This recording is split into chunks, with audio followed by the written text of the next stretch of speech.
¿Alguna vez has oído hablar del lugar más misterioso de Baviera? La granja Hinterkaifeck es mucho más que un simple paisaje bucólico en el campo alemán. En 1922, esta granja, situada a 1 kilómetro de la ciudad de Kaifeck, fue el escenario de uno de los crímenes más brutales de la historia alemana.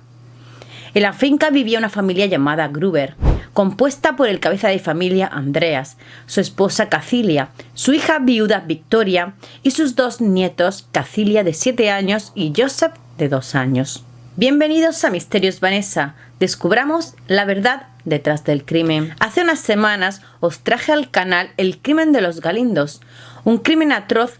Para quien no lo haya visto os dejo el enlace en la descripción. Cuando conocí este caso me impresionó bastante, sobre todo por la similitud con el de los Galindos. Si te gustan ese tipo de casos, tienes que escuchar este porque es brutal. Andreas Gruber era conocido por su mal carácter y por golpear constantemente a su esposa. En el pueblo no era una persona muy querida. Al contrario, muchos lo consideraban arisco y malhumorado. La situación se volvió aún más tensa cuando los vecinos lo acusaron de tener una relación incestuosa con su hija Victoria, que había comenzado cuando ella tenía tan solo 16 años. En 1914, ambos fueron condenados a prisión tras ser descubiertos en el granero por una criada. Andreas recibió una sentencia de 1 año, mientras que Victoria fue condenada a 1 mes. Los rumores no cesaron. Según los vecinos, el pequeño Joseph, de 2 años, era hijo de Andreas. Sin embargo, en el certificado de nacimiento se mencionaba a otro vecino, Lorenz Sitterbauer, quien negaba su paternidad y acusó a Andreas en 1919. Según los vecinos, Andreas estaba obsesionado con su hija, hasta tal punto que no le permitía volver a casarse y la controlaba constantemente. A pesar de su padre, Victoria era muy querida en el pueblo. Cantaba en el coro de la iglesia y era admirada por su hermosa voz. Un día la criada de los Gruber decidió de repente dejar la granja. No quería trabajar allí más. Tenía miedo, pero no era por el mal carácter de Andreas. La criada había estado escuchando voces extrañas y ruidos en los alrededores de la granja. Además, oía pasos en el ático. Estaba convencida de que la casa estaba embrujada y no quería pasar allí ni un segundo más, por lo que decidió marcharse. Andreas la acusó de tener problemas mentales. 6 meses más tarde, las cosas se pusieron aún más extrañas. A mediados de marzo de 1922, una tormenta de nieve azotó la región. Cuando terminó, Andreas salió para ver a los animales y comprobar que todo estaba en orden. Al salir, descubrió unas huellas muy extrañas que venían del bosque y se dirigían hacia su casa. Lo más inquietante era que no había huellas de regreso al bosque. Asustado, Andreas comenzó a buscar en los alrededores, pero no encontró más huellas. Preocupado por la posibilidad de que un intruso peligroso hubiese entrado en su casa y se estuviera escondiendo, buscó por toda la casa. Revisó cada rincón, el granero y el cuarto de herramientas, pero no encontró rastro alguno. Algo más tranquilo, pero aún inquieto, Andreas se fue a dormir. Comenzó a escuchar ruidos extraños e inexplicables que provenían del ático. En ese momento recordó lo que le había dicho la criada sobre fantasmas en el ático. Se levantó para inspeccionar, pero no vio nada. Andreas volvió a la cama y a la mañana siguiente, al salir de la casa, encontró un periódico en su porche del que nadie sabía nada. El 30 de marzo, un juego de llaves de la casa desapareció misteriosamente. Lo buscaron por todas partes, pero no pudieron dar con él. Durante la búsqueda, hicieron un descubrimiento inquietante. La cerradura de la puerta del cuarto de herramientas tenía arañazos, como si alguien hubiera tratado de abrirla. El 31 de marzo, en medio de todo este caos y sucesos extraños, llegó una nueva criada llamada María Baumgartner, quien había venido para reemplazar a la antigua criada que se había ido 6 meses antes. Ese fue su primer y último día de trabajo en la granja. Ese también fue el último día que se vio a los Gruber con vida. El 4 de abril, los vecinos comenzaron a preocuparse. Cacilia, la nieta mayor, no había ido al colegio y nadie había avisado que no iría. Además, el correo de los Gruber se estaba acumulando en la oficina de correos. Por otro lado, Victoria, que nunca faltaba a la iglesia debido a su alta posición como miembro del coro, tampoco había asistido. Algo estaba pasando. Todo era muy extraño, así que algunos vecinos del pueblo decidieron acercarse a la granja para comprobar si había sucedido algo. Al llegar, todo estaba muy tranquilo. Nadie respondía a las llamadas y la granja parecía vacía. Decidieron inspeccionar el granero y al abrir la puerta se encontraron con un espectáculo macabro. Los cuerpos de Andreas, su esposa, su hija Victoria y la nieta mayor Cacilia yacían sobre un gran charco de sangre, apilados unos sobre otros y cubiertos por heno. Los vecinos horrorizados procedieron a buscar al pequeño Joseph y entraron en la casa. Allí, en la habitación de Victoria, encontraron al niño sin vida, tapado con una falda de su madre. En la habitación de la nueva criada, María, también encontraron su cuerpo sin vida, cubierto por una sábana. Los 5 miembros de la familia y la criada habían sido brutalmente asesinados. Los vecinos llamaron inmediatamente a la policía y en cuestión de horas los investigadores del Departamento de Policía de Múnich llegaron a la escena. Las autopsias preliminares realizadas en los cuerpos revelaron que todas las víctimas fueron asesinadas con golpes en la cabeza, causados por una piqueta. Además, el cuerpo de Victoria presentaba señales de estrangulamiento, aunque esto no se considera la causa de la muerte.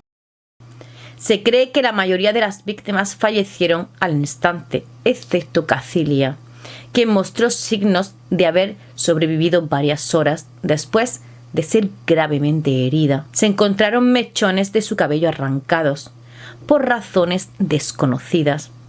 La vestimenta de las víctimas también arrojó pistas importantes.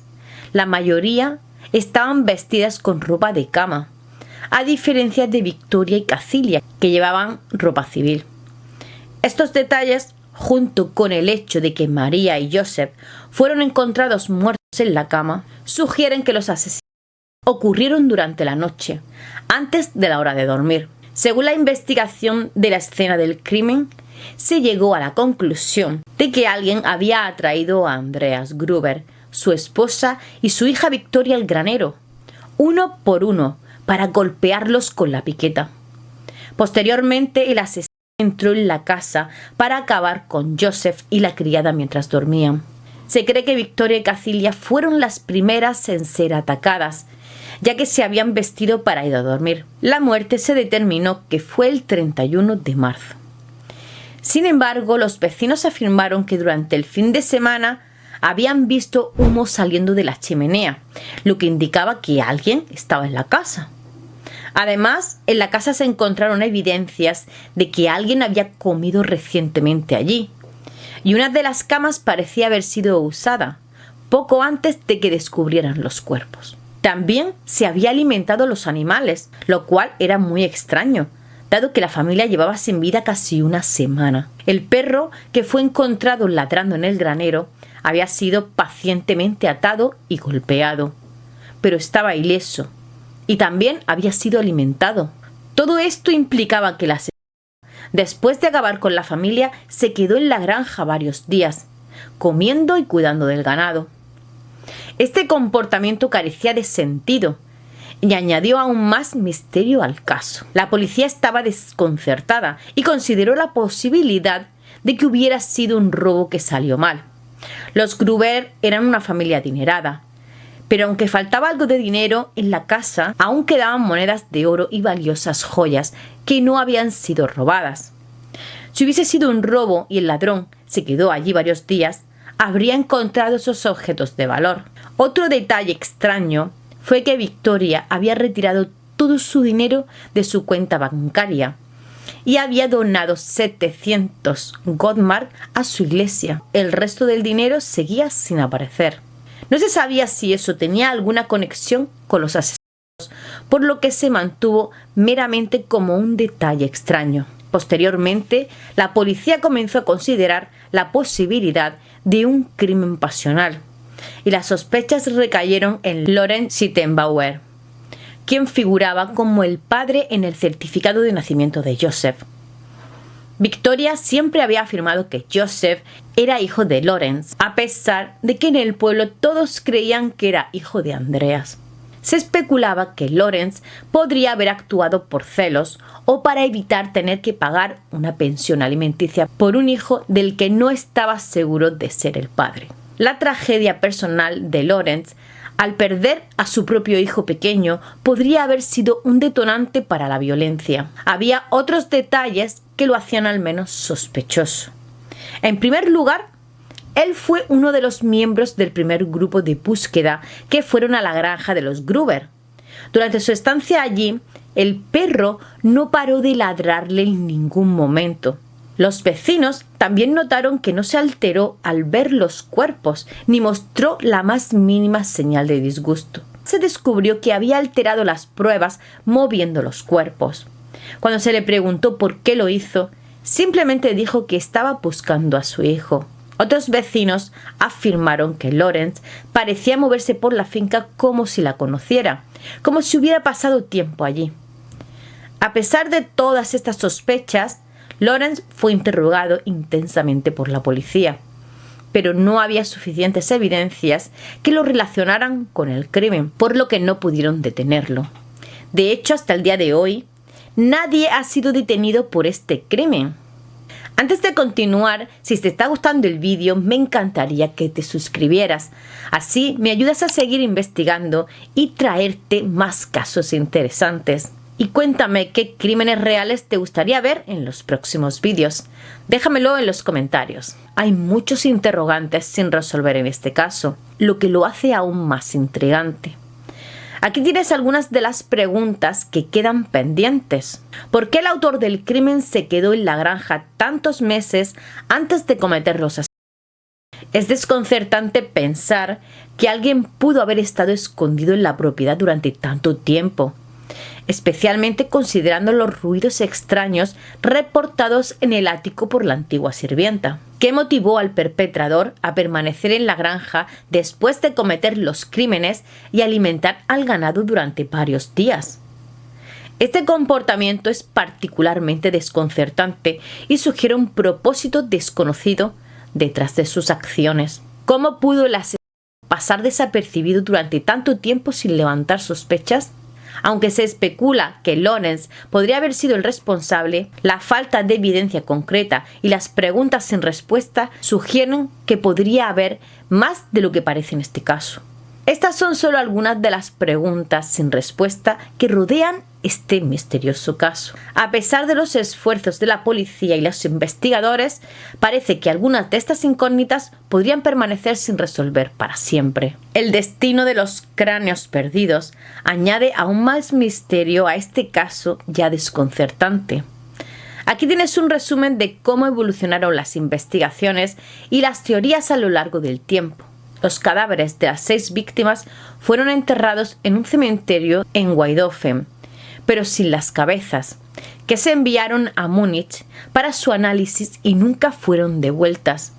Se cree que los cráneos se perdieron durante la Segunda Guerra Mundial y su destino final sigue siendo un misterio. Los cuerpos decapitados están enterrados junto a un monumento conmemorativo. A pesar de años de investigación y el interrogatorio de hasta 100 sospechosos, la policía nunca estuvo cerca de encontrar un culpable. El caso se convirtió en uno de los misterios sin resolver más duraderos de Alemania.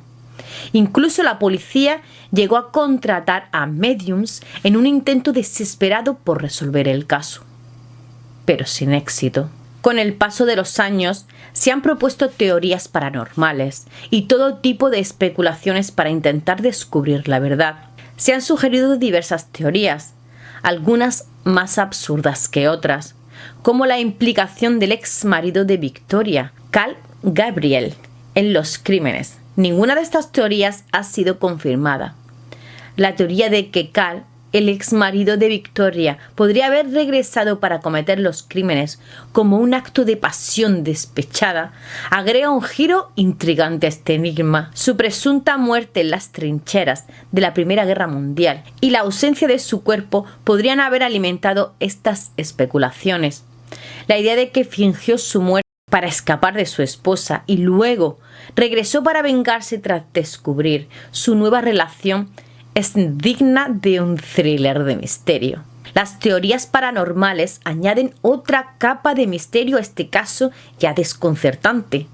Los informes de fantasmas reportados por la criada original, los extraños ruidos escuchados por los Gruber y otros fenómenos inexplicables, como el periódico misterioso y las huellas inexplicables en la nieve, alimentan la especulación sobre la posible influencia sobrenatural en estos trágicos eventos. Estas teorías ofrecen una mirada fascinante a un caso que continúa desconcertando a los investigadores y al público en general. La verdad detrás de los crímenes de Hinterkaifeck sigue siendo esquiva, y la combinación de elementos históricos, psicológicos y paranormales solo agrega más intriga a este misterio perdurable.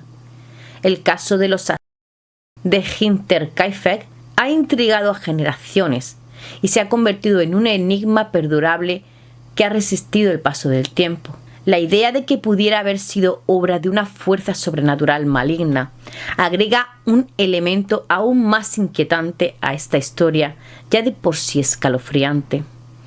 A pesar de los esfuerzos por resolver el caso, incluyendo la reapertura de la investigación en varias ocasiones, ninguna de ellas ha arrojado respuestas concluyentes. La falta de pruebas concretas y el paso de los años, que han borrado pistas y testigos, han llevado a la policía a concluir que es probable que el caso nunca se resuelva. El misterio de Hinterkaifeck ha trascendido las fronteras de la realidad y se ha convertido en parte del folclore alemán, inspirando libros, películas y debates interminables.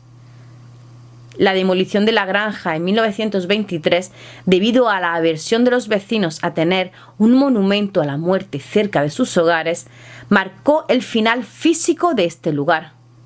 Pero el misterio sigue vivo en la imaginación popular. En última instancia, Hinterkaifeck seguirá siendo un enigma sin resolver, una historia envuelta en sombras y especulaciones, donde la verdad nunca será completamente revelada. ¿Y tú? ¿Crees que los crímenes de Hinterkaifeck fueron obra de un asesino humano o crees en teorías paranormales? Espero que te haya gustado mucho. ¡Hasta pronto, misteriosos!